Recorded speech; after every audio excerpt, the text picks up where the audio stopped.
This part of the video is for anyone who doesn't know who Swollen Teeth is. If you already know who Swollen Teeth is, you can skip to whatever time it says right here. Swollen Teeth is a modern metal band that have a very unique sound. They have elements of metal,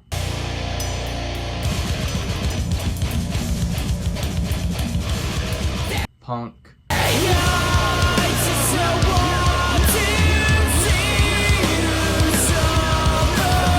beat down, hardcore, which one of us is next?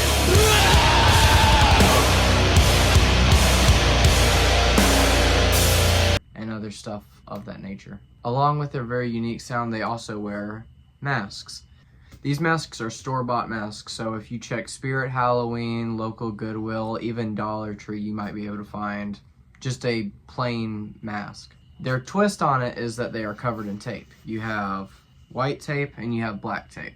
In today's video, we will be doing a mask with white tape, but if this is more up your style, get you a roll of black tape.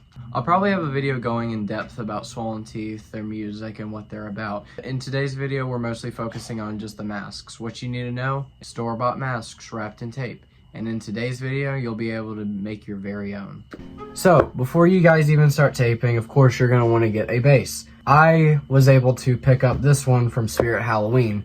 If you want something more unique, look around on eBay, see if there's not anything that you can find on there. I know a lot of people who have found really great masks on eBay and made that their main Swollen Teeth mask. Try to find some inspiration, try to find a unique sculpt. This one's really weird, it's got lines and stuff like that. Just be unique, try out your own things, and make something cool. Another thing that I recommend is if you have a mask without an open mouth, or something that you might want to cut out. Maybe you don't like how the eyes are on your mask. You can start cutting. One thing that I'm planning on doing with this one is they have these little lines that connect. I think it would be really cool to cut those out. Before you start taping or anything, I recommend doing cuts before that. Decide what you want to do with it, if you want to remove anything or add anything. I'm probably going to keep these eyes exactly how they are, but I am going to cut out the mouth. Before we start taping our masks, I want to go over a couple different ways to tape your mask. Starting out with Scutch here, you can see that there's a lot of thick pieces all over the mask. With the black tape, you can get away with this because it's black, it doesn't have a lot of depth to it, and it's hard to tell really a lot of the details and a lot of the patterns on it. So if you want to just throw tape on top of tape on a black mask, it's not as bad as if you're doing a white mask. With a white mask, you're going to want to go end to end on every way across. And most of the time, you're going to do really thin pieces of tape instead of a lot thicker, bigger pieces. You can do something like this on a white mask, but I highly don't recommend it because I just don't think it looks that great. If you're going to do a white mask, I fully recommend to go all the way across. That's what we will be doing with this mask in today's video.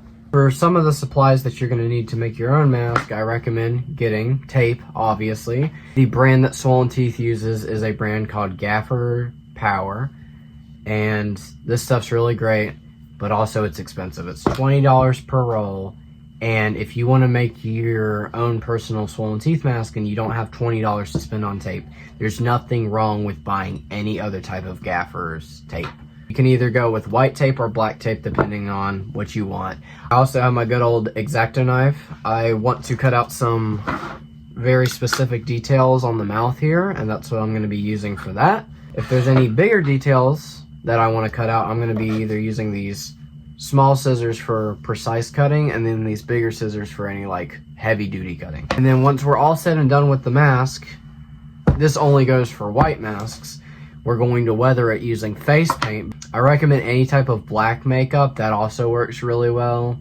If that's all you have and you don't have any nice face paint that you can use with water, this stuff's really easy to get dirty. And sometimes all it takes is dabbing a little bit of this on your finger and then rubbing it off on the white tape, and you can see how dirty it will get. I think that's about it, and I'm gonna go ahead and get started on my mask.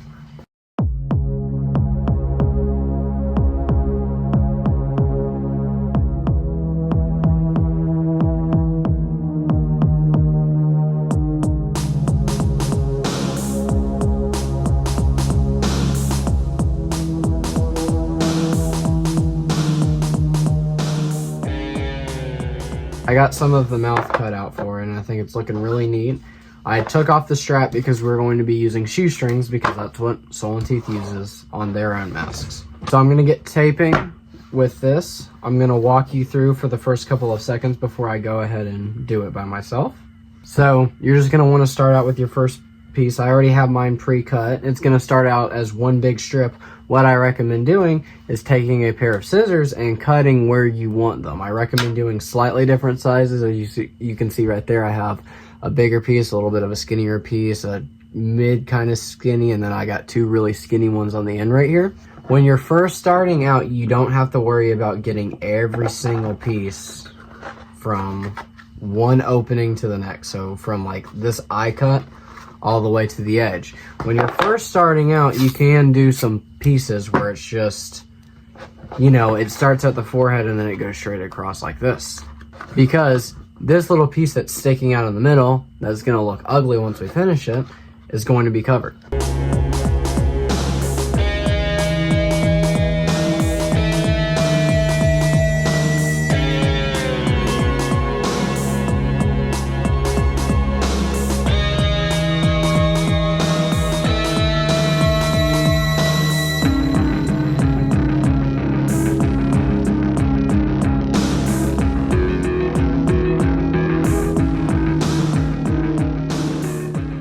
So I'm stopping real quick to tell you guys to have healthy expectations when making one of these tape masks. I've been at this for 15 minutes and this is all I've gotten so far.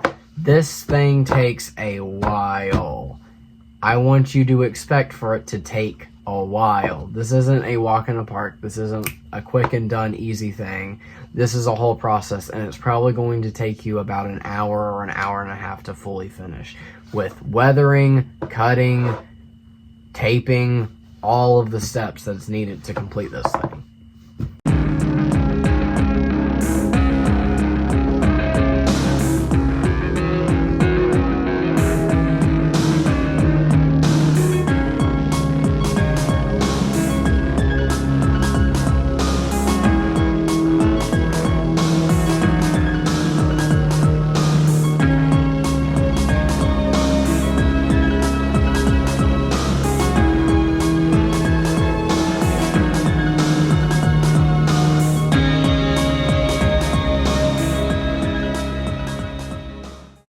I would say right about here would be the point where I would stop taping. I like this little bit showing the under mask, and there's a couple more places that I haven't completely covered where you can still see a little bit of shine, but I'm pretty happy with this. Once again, realistic expectations. This thing has taken me about 50 minutes. When it comes to a mask that has a lot less detail on it and it has a lot less lines like the scutch right here, way easier. If it's your first tape mask and you want something easy to knock out and like do really quick like that, I recommend buying black tape and doing one of these instead. Genuinely. This took so long and it's such a big mask compared to like a lot of other ones that I've done. This thing's a monster. Just have realistic expectations. So, assuming that you have chosen to do a white mask, I commend you first of all because this is such a pain to do. We are now going to get into the weathering. Now for this we will be using face paint. I know some people have used acrylic paint that's just watered down and different other stuff that you can do with it, but I'm going to be using water-based face paint.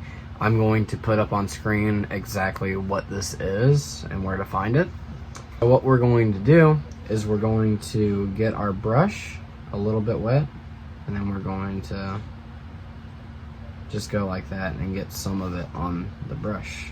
I'm gonna go ahead and start with the really deep details that I want to bring out, like around the eyes and stuff like that. So I'm going to be really harsh on how much black I use.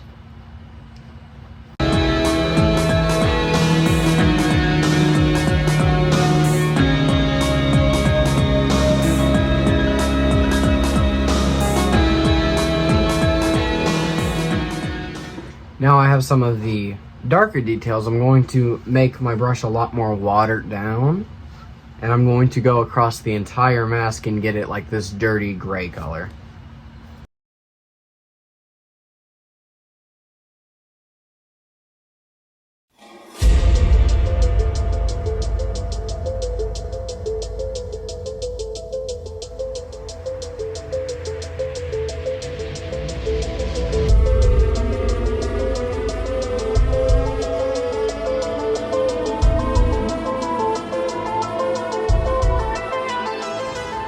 So I did a little bit more of the painting off camera because it's really hard to get this in shot. As you can tell, my hands are absolutely wrecked. My white table is even a little bit dirty, but we got the main mask done. And the great news is the hardest parts are over. All we have left now to do is to strap this mask and put it on.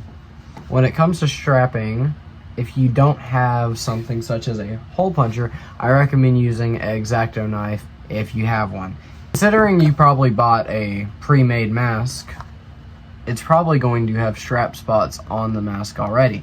If you want to, you can just recut those through the tape and then use those as the straps.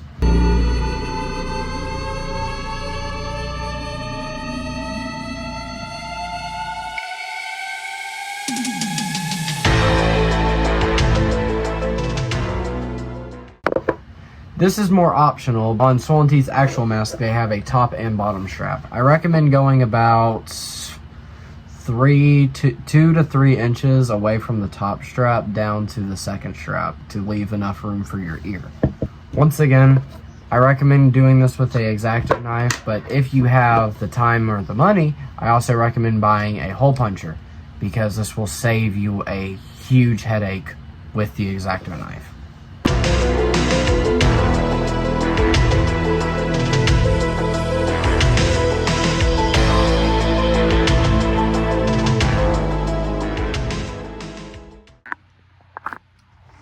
So I'm not even gonna lie, this is like a whole nother day. But anyways, we finished the mask. This is how it looks. I'm going to give you some up close shots of the mask, maybe some worn shots. I might have to take that back because I don't know if I'm going to do that. I hope you enjoyed this video, and if you followed along, I hope your mask turned out pretty good. And I'll see you in the next video.